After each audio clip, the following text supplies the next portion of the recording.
sizden mert olsun. Sevgileriniz ait olsun. Evet, son söz ilahi. Son sen böyle gelmem yok. Hala açılıyor şey Saklasın. İnoda ümit apa? Yuşa bir maygun istiyor. Dur mahallar ada bir Bilemem. Son seni getirme yapar o diye. Yine kaya kız o yende yaparu.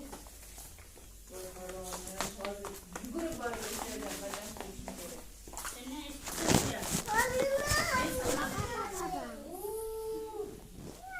Siz var ya.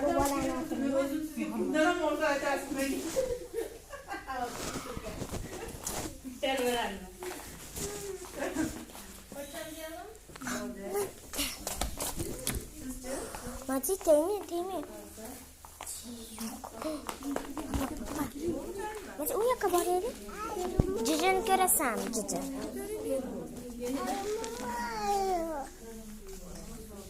Sındırıp koyma ne diyeceğim.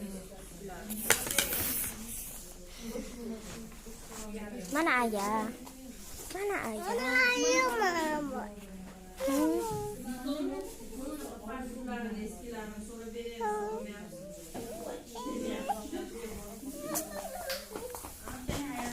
Forma olan mısın desem toplayın hala diye yaptı. Bunlar biz forma işlerken özür diye yaptı.